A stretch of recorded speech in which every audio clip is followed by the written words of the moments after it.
couple of years ago, several years ago actually, a friend of mine who's a magician, and we were working together at a Navy pier, and we were backstage in one of the dressing rooms, and I was getting ready to go out and do, I believe, an improv show, and he was between sets, and it was David Kovac, I believe you know, and he was getting a bow tie on, and I was like, wow, I've never tied a bow tie, and in fact, I've never owned a bow tie, and I don't even know how to tie a bow tie. And he's like, oh, it's easy. And so he showed me how to tie it, and then he actually gave me 3 ties that he no longer used.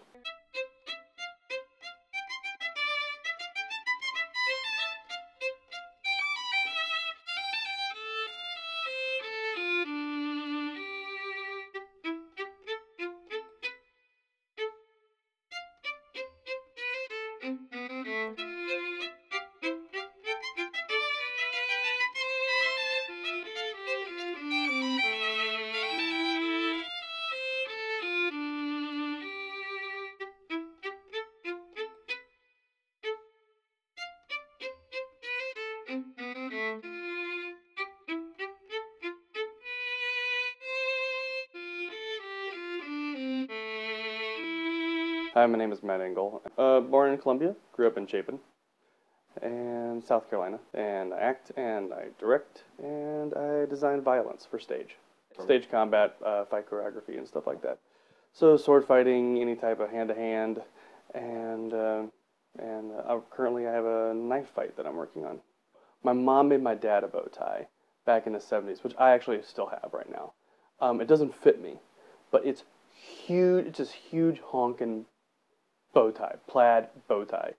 I think I still have it just for sentimental and comedic purposes.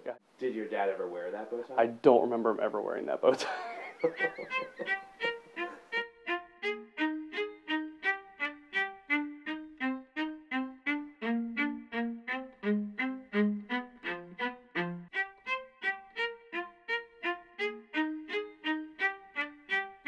If I'm going out, 99% I'm going to be wearing a bow tie. Periodically in Chicago, I see a lot. It's more common now. If I'm going out, I might see another guy in a bow tie, and it's usually one of those things like, oh, okay, cool. Especially if you can tell that they tied their own. It's one of those. For some reason, it's really kind of weird. But you see guys like, oh, he definitely tied his own. Okay. How can you tell someone tied their own bow tie? It can't look perfect. If it looks perfect, it's a clip-on.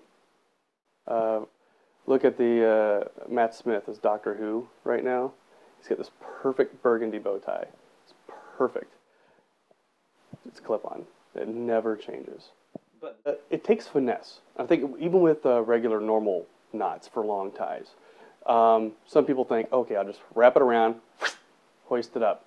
And I used to have a friend who would just tie the smallest knots because he felt like it was a knot. You have to make it really, really tight.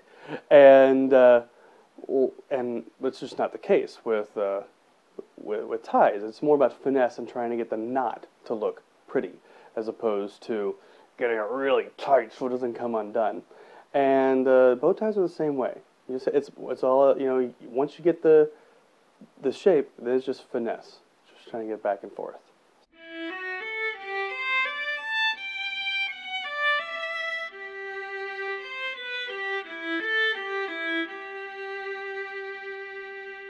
Always wondered why cops don't wear bow ties.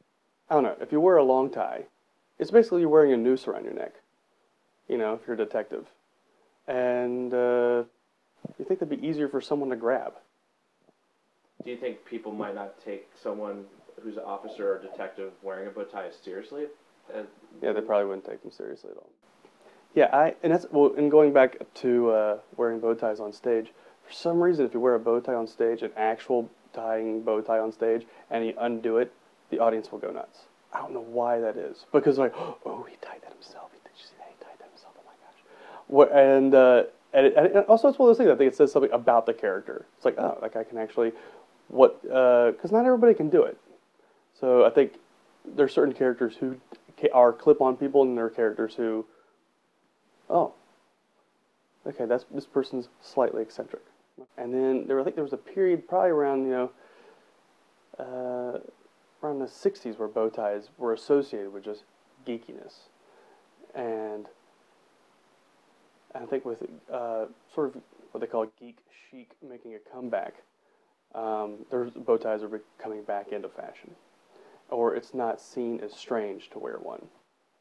So maybe that's why, and what usually probably why comedians would wear them in the first place, because if you wore a bow tie, you're immediately grouped into that kind of low status geek character.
Do you ever see yourself maybe in the future shunning bow ties, going, you know what, this is not me anymore? That was just a phase. I have no idea.